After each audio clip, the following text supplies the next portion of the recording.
Hello everybody. A bit of sadness in this household and probably many throughout the country today. Living in the Midwest as I do, I grew up a St. Louis Cardinals fan. And I'm sure that everybody knows by now that Stan Musial, at age 92, Stan the Man Musial, is no longer with us. He's been an icon for me, perhaps my greatest hero of all. We've got Stan stories. I've got one. We used to live in Alton, Illinois. Don't ask me why we were in Alton, Illinois, but we were. And during the period of time that we were there, I was either 6 or 7 years old, and we would go over to Sportsman's Park in St. Louis to watch the Cardinals play. And of course, Stan was head and shoulders above anybody else playing on the Cardinals or in the National League at that time. And for many years before and after that, actually. And he was my hero.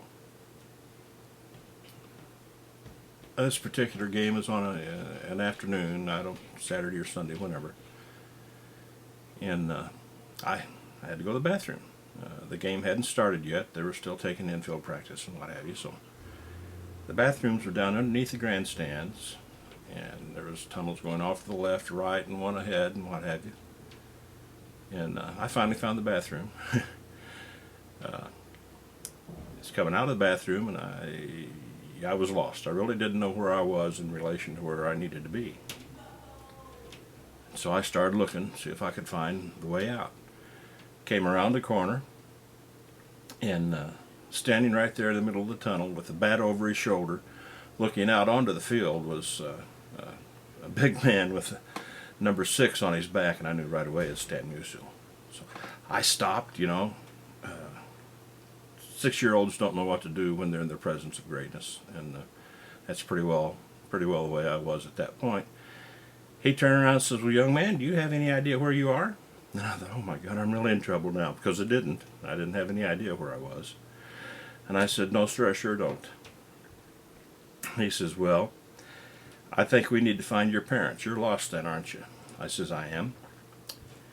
Or something to that effect. So he took me by the hand and led me out onto the field. And we were sitting on the first base side. He asked me which way, and I told him over there.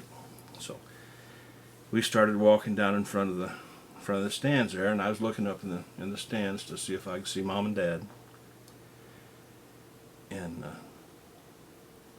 he went all the way down the first base line. I didn't see him. So about halfway out into right field, he turned around and started back, and he reached down and picked me up. So there I was. I was a relatively big kid at the time, in the Stan Musial's arms, walking on the playing field of Sportsman's Park, looking for my mom and dad, and he was helping me.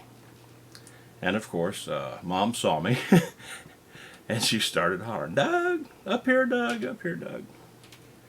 So Stan stepped over the little banister there to get in the stands, walked up to where Mom and Dad were, and set me down, says he got lost. And we were able to become friends in the last 4 or 5 minutes. You've got a fine young man there. He wasn't upset about anything. He knew we were going to find you. And he was nice enough to stand right there. And of course, everybody around there come trotting around to see what was going on. He must have signed 30 or 40 autographs in the next, 10, 15, 20 minutes, however long he was there. And he kept up a conversation with me and Mom and Dad all the time he was doing that. And I'll never forget that day.